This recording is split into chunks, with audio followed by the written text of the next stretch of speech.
Hey there. Thank you so much for joining me on this week's lesson. What I want to talk to you today about is how you can help others when you learn coaching skills.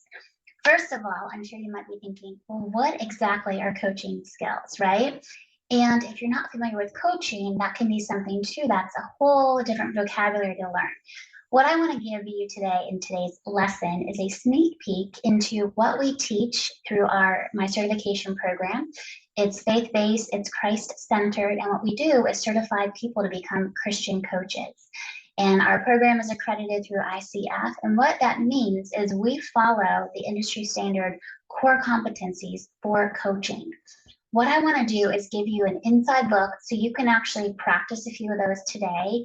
Practice on a partner, practice on someone that they don't even know you're practicing on with. But I want to walk you through a few different ones that you can easily implement today. This is your homework. This is why I teach a lesson.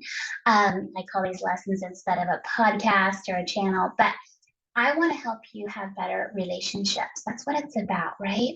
And a lot of times we go through life with blinders on. We go through life through our own filter. We go through life just thinking the way that we would do something, right? Or the way that we would respond, or we take things personally. What coaching does is helps you serve with empathy. It allows you to step into someone else's situation or shoes, so to speak, to really look at what's going on through their lens, right? To really get, again, their sunglasses or their rose-colored glasses, you're able to put those on to truly see why they're doing what they're doing, what's causing some of their decisions, right? Is it fear or is it faith-driven? You're able to really have a connection point with them that's stronger because you're removing you out of the equation. So what I want to walk you through today is we teach at the Institute, we teach 6 different types of coaching modalities, so to speak, but we say PQ, which is powerful questioning. So we coach through asking powerful questions. AL is active listening. HSE is holding space and environment, which means we create a bubble, so to speak, where someone can feel safe to be vulnerable with us. We teach FGD, which is facilitating growth and development. And we teach RR, which is reframe and refocus. I think I got all 6, but if I didn't, let me know in the comments. But what I want to walk you through today is active listening. So when you step into a position of truly listening to someone, many of us don't stop to think that we can actually listen to body language. Have you ever truly identified that as a skill? Sometimes we think of active listening as, yeah, I'm listening to their whole story, right? All 30 minutes of it. But what active listening truly means, it's an act of doing and being all at the same time. It allows you as a coach, or even again as a friend, you don't have to be a coach to adopt this style of listening, but it's really allowing the person that you're with to feel seen and heard. And then what does that mean, to feel seen and heard? Really what it means, it's almost as if it's this unspoken connection where someone says, oh my goodness, you read my mail. Like, how did you know this is what I was going through? And the reason that dialogue can happen is because this person was actively listening to what you were saying. So I encourage you today to think about this. Am I truly actively listening when I'm in conversation with someone? Or do I find that I interrupt?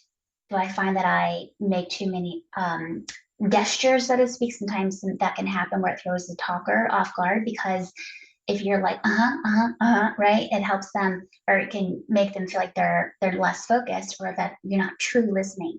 So actively listening, it's a way of stepping into this presence with someone else where you're just truly, truly listening.